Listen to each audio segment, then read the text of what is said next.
ఎమ్మెల్యేగా పోటీ చేయాలంటే ఉండవలసిన అర్హతలు. పోటీ చేయాలంటే ఏం చేయాలి? నామినేషన్ల పరిశీలన రోజు నాటికి 25 ఏళ్లు పూర్తయి ఉండాలి. రాజ్యాంగంలోని ఆర్టికల్ 173(b) ప్రకారం అసెంబ్లీ ఎన్నికల్లో పోటీ చేసే అభ్యర్థులకు ఖచ్చితంగా 25 ఏళ్లు నిండాలి. ఎన్నికలు జరుగుతున్న రాష్ట్రంలో ఏదైనా నియోజకవర్గంలో ఓటరుగా నమోదై ఉండాలి. ఓటు హక్కు ఉన్న నియోజకవర్గం నుంచి కాకుండా వేరే నియోజకవర్గం నుంచి పోటీ చేయాలనుకుంటే తనకు ఓటు హక్కు ఉన్నట్లు ధృవీకరణ పత్రాన్ని సమర్పించాలి. ఎస్సీ రిజర్వ్డ్ నియోజకవర్గాలు, ఎస్టీ రిజర్వ్డ్ నియోజకవర్గాలలో పోటీ చేసేవారు ఆయా వర్గాలకు చెందినవారై ఉండాలి. ఈ మేరకు కుల ధృవీకరణ పత్రం తప్పనిసరి. ఎస్సీ, ఎస్టీ వర్గాలకు చెందినవారు జనరల్ కేటగిరీ నియోజకవర్గాల నుంచి కూడా పోటీ చేయొచ్చు. ప్రజాప్రాతినిధ్య చట్టం -1951లోని సెక్షన్ 4(5) దీనికి అనుమతిస్తున్నాయి.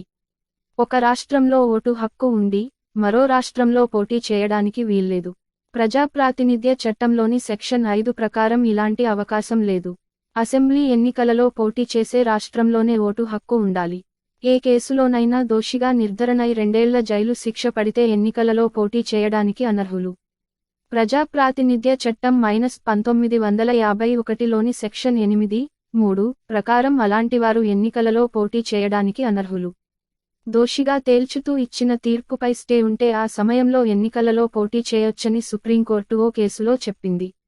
సర్వీస్లో ఉన్న ప్రభుత్వ ఉద్యోగులు ఎన్నికలలో పోటీ చేయడానికి అర్హులు కారు. ఎన్నికలలో పోటీ చేయాలంటే ప్రభుత్వ ఉద్యోగానికి రాజీనామా చేయాల్సి ఉంటుంది. డిపాజిట్ ఎంత?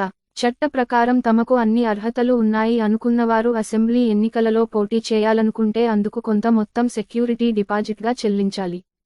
ప్రజాప్రాతినిధ్య చట్టం 1951లోని సెక్షన్ 34(1) ప్రకారం అసెంబ్లీ ఎన్నికలలో పోటీ చేసే అభ్యర్థులు 10,000 సెక్యూరిటీ డిపాజిట్ చెల్లించాలి. ఎస్సీ, ఎస్టీలకు ఈ మొత్తంలో రాయితీ ఉంది. వారు 5,000 సెక్యూరిటీ డిపాజిట్ చెల్లిస్తే చాలు. ఎస్సీ, ఎస్టీలు తమకు కేటాయించిన రిజర్వ్డ్ నియోజకవర్గాల నుంచే కాకుండా జనరల్ నియోజకవర్గాల నుంచి పోటీ చేసినప్పుడు కూడా ఈ రాయితీ వర్తిస్తుంది. పోటీ చేసిన నియోజకవర్గంలో చెల్లుబాటైన ఓట్లలో 1/6 సాధించిన అభ్యర్థులకు డిపాజిట్ మొత్తం వెనక్కు ఇస్తారు. ఆ మేరకు ఓట్లు సాధించని అభ్యర్థులు డిపాజిట్ కోల్పోతారు. నామినేషన్ వేయాలంటే ఇవి తప్పనిసరి. అసెంబ్లీ ఎన్నికలలో పోటీ చేయాలనుకునేవారు ఎన్నికల రిటర్నింగ్ అధికారికి తమ నామినేషన్ సమర్పించాలి. నామినేషన్ వేసేటప్పుడు వారి అభ్యర్థిత్వాన్ని ఇతరులు ప్రతిపాదించాలి. అలా ప్రతిపాదించే వారిని ప్రపోజర్ అంటారు. గుర్తింపు పొందిన జాతీయ పార్టీ నుంచి కానీ రాష్ట్ర పార్టీ నుంచి కానీ పోటీ చేసే అభ్యర్థులకైతే కనీసం ఒక ప్రపోజర్ ఉండాలి. అదే స్వతంత్ర అభ్యర్థులకైతే కనీసం 10 మంది ప్రపోజర్లు ఉండాలి. ప్రజాప్రాతినిధ్య చట్టంలోని సెక్షన్ 33(1) ప్రకారం ఇది తప్పనిసరి. భారత ఎన్నికల కమిషన్ (ఈసీఈ) దగ్గర రిజిస్టర్ అయిన ఇంకా గుర్తింపులేని పార్టీలు రిజిస్టర్డ్ అన్రికగ్నైజ్డ్ నుంచి పోటీ చేసే అభ్యర్థులకు 10 మంది ప్రపోజర్లు ఉండాలి. తగినంత మంది ప్రపోజర్లు లేనప్పుడు వారి నామినేషన్లు తిరస్కరణకు గురవుతాయి. అలాగే ప్రపోజర్లకు అభ్యర్థి పోటీ చేస్తున్న నియోజకవర్గంలో ఓటు హక్కు లేకపోయినా వారి ప్రతిపాదన చెల్లదు. నామినేషన్ సమయంలో నోటరీ చేసిన అఫిడవిట్ సమర్పించాలి. అందులో అభ్యర్థి ఆస్తులు, అప్పులు, కేసులు వంటి అన్ని వివరాలు ఉండాలి. భారతదేశ పౌరుడినని, పౌరురాలినని, రాజ్యాంగానికి, భారత సార్వభౌమాధికారానికి కట్టుబడి ఉంటాననే ప్రమాణ పత్రం నామినేషన్ల సమయంలో సమర్పించాలి.